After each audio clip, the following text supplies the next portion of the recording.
दरम्यान लातूरमध्ये शक्तीपीठ महामार्ग विरोधात कृषी समिती आता आक्रमक झाली आहे। लातूर जिल्ह्यातील शेतकऱ्यांचा या महामार्गाला विरोध आहे।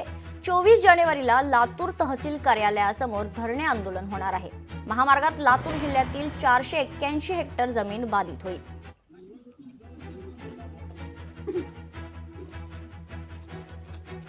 शेतकरी आपल्यासोबत आहेत, आपण त्यांच्याकडनं जाणून घेऊया की त्यांच्या काय या ठिकाणी मागण्या आहेत। काय सांगाल, शक्तीपीठ महामार्ग जो आहे तो आता आपल्या इथून जातोय, काय आपल्या मागण्या असतात?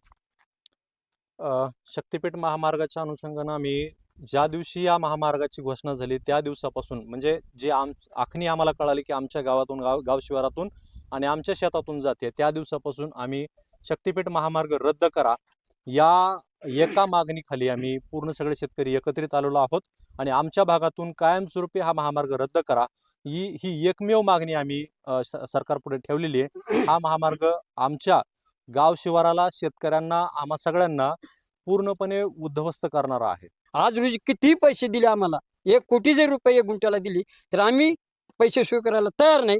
12 जिल्हे म्हणजे माझा बीड जिल्हा आहे, स्वतः नांदगाव गाव आहे, आंबेजोगाई तालुका आहे, यातली माझी पूर्ण जमीन पहिली 10 गेली आणि आता 6 चालली आहे। तर मी हा रस्ता कधीच नाही, माझा बीड जिल्हाच नाही तर 13 जिल्ह्याच्या जमिनीत हात लावू देणार नाही।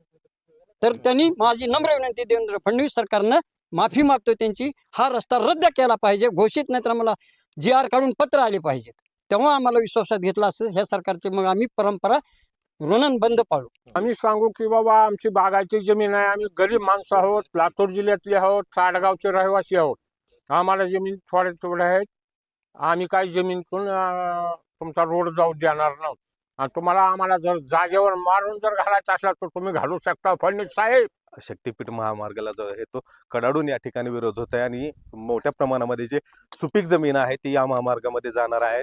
नंतर आम्ही आपली उपजीविका कशी भागवावी असा प्रश्न आता शेतकऱ्यांसमोर या ठिकाणी पडलेला आहे। सचिन अंकुलगे, लोकशाही मराठी, लातूर। लोकशाही मराठी, ऐका, पहा, जागरूक रहा।